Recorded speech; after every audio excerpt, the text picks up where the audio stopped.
ಈಗ ನಾವು ಮುಖ್ಯ ದ್ವಾರದ ಮಹತ್ವದ ಬಗ್ಗೆ ತಿಳಿದುಕೊಳ್ಳಲು ಪ್ರಯತ್ನಿಸೋಣ. ಮುಖ್ಯ ದ್ವಾರವು ಕ್ಯಾಂಪಸ್ನ ಭದ್ರತೆಗೆ ಬಹಳ ಮುಖ್ಯ ಮತ್ತು ಉಪಯುಕ್ತವಾಗಿದೆ. ಯಾವುದೇ ಕ್ಯಾಂಪಸ್ಗೆ ಇದು ಪ್ರಮುಖ ಪ್ರವೇಶ ಮತ್ತು ನಿರ್ಗಮನ ಸ್ಥಳವಾಗಿದೆ.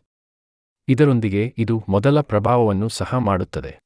ಈಗ ಮುಖ್ಯ ಗೇಟ್ ಕರ್ತವ್ಯದಲ್ಲಿ ಜವಾಬ್ದಾರಿ ಮತ್ತು ಮಾರ್ಗಸೂಚಿಗಳ ಬಗ್ಗೆ ಮಾತನಾಡೋಣ. ಮಾನ್ಯ ಐಡ್, ಗೇಟ್ ಪಾಸ್ ಮತ್ತು ಇತರ ಅಗತ್ಯ ದಾಖಲೆಗಳೊಂದಿಗೆ ಅಧಿಕೃತ ಜನರಿಗೆ ಮಾತ್ರ ಪ್ರವೇಶವನ್ನು ಅನುಮತಿಸಿ. ನೌಕರರು ಸರಿಯಾದ ಸಮವಸ್ತ್ರದಲ್ಲಿದ್ದಾರೆ ಮತ್ತು ಸುರಕ್ಷತಾ ಕಿಟ್ ಹೊಂದಿದ್ದಾರೆ ಎಂದು ಖಚಿತಪಡಿಸಿಕೊಳ್ಳಿ. ವಾಹನವು ಮುಖ್ಯ ಗೇಟ್ಗೆ ಭೇಟಿ ನೀಡಿದಾಗ ಚಾಲಕನ ಪರವಾನಗಿ ಮತ್ತು ಇತರ ದಾಖಲೆಗಳನ್ನು ಪರಿಶೀಲಿಸುವುದು ಮುಖ್ಯವಾಗಿದೆ.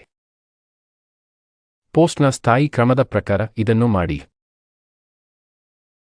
ಯಾವುದೇ ಟ್ರಾಫಿಕ್ ಜಾಮ್ನಿಂದ ಮುಖ್ಯ ಗೇಟ್ನ ಲೇನ್ ಸ್ಪಷ್ಟವಾಗಿದೆ ಎಂದು ನೀವು ಖಚಿತಪಡಿಸಿಕೊಳ್ಳಬೇಕು. ಅದರ ಬಳಿ ವಾಹನಗಳು ಅಥವಾ ಜನರು ಸೇರುವುದನ್ನು ಅನುಮತಿಸಬೇಡಿ. ವಾಹನದ ಪ್ರವೇಶ ಅಥವಾ ನಿರ್ಗಮನದ ಸಮಯದಲ್ಲಿ ನೀವು ಅದರ ಕ್ಯಾಬಿನ್, ಡಿಕ್ಕಿ, ಡಾಲ ಮತ್ತು ಇತರ ಗುಪ್ತ ಪ್ರದೇಶಗಳನ್ನು ಪರಿಶೀಲಿಸಬೇಕು.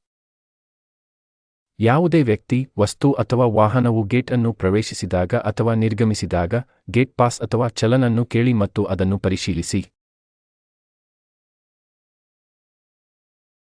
ರಿಜಿಸ್ಟರ್ ಅಥವಾ ಕಂಪ್ಯೂಟರ್ನಲ್ಲಿ ನಮೂದಿಸುವ ಮೂಲಕ ನೀವು ಎಲ್ಲಾ ಇನ್ ಮತ್ತು ಔಟ್ ಚಟುವಟಿಕೆಯ ದಾಖಲೆಯನ್ನು ನಿರ್ವಹಿಸಬೇಕು.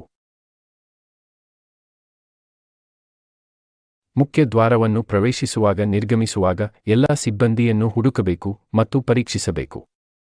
ಮಹಿಳೆಯರನ್ನು ಮಹಿಳಾ ಭದ್ರತಾ ಸಿಬ್ಬಂದಿ ಮಾತ್ರ ಪರೀಕ್ಷಿಸಬೇಕು ಎಂಬುದನ್ನು ಗಮನಿಸಿ.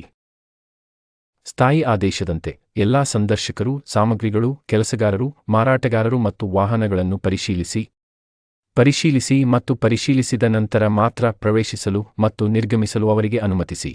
ನಿಗದಿತ ಸಮಯದ ನಂತರ ಯಾರಾದರೂ ಪ್ರವೇಶಿಸಲು ಅಥವಾ ನಿರ್ಗಮಿಸಲು ಅನುಮತಿಸುವ ಮೊದಲು ಯಾವಾಗಲೂ ಸಂಬಂಧಪಟ್ಟ ಅಧಿಕಾರಿಗಳಿಂದ ಅನುಮತಿಯನ್ನು ಕೇಳಿ. ಎಲ್ಲಾ ಸಂಬಂಧಿತ ಮಾಹಿತಿ ಅಥವಾ ದಾಖಲೆಗಳನ್ನು ಪರಿಶೀಲಿಸಿದ ನಂತರ ಮಾತ್ರ ಸಂದರ್ಶಕರನ್ನು ಮುಖ್ಯ ಗೇಟ್ ಮೂಲಕ ಪ್ರವೇಶಿಸಲು ಯಾವಾಗಲೂ ಅನುಮತಿಸಿ.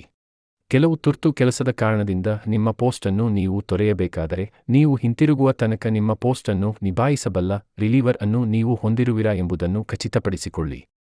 ಮುಖ್ಯ ದ್ವಾರದಲ್ಲಿ ಜವಾಬ್ದಾರಿಯುತ ಕಾವಲುಗಾರರಾಗಿರುವ ನೀವು ನಿಮ್ಮ ಫೋನ್ ಬಳಸಬಾರದು ಅಥವಾ ಪತ್ರಿಕೆ ಓದಬಾರದು ಅಥವಾ ಯಾವುದೇ ಅನಗತ್ಯ ಕೆಲಸ ಮಾಡಬಾರದು. ಈಗ ಈ ಮುಖ್ಯ ಗೇಟ್ ಆಧಾರಿತ ಕೋರ್ಸ್ ಅನ್ನು ಪೂರ್ಣಗೊಳಿಸಿದ್ದೀರಿ.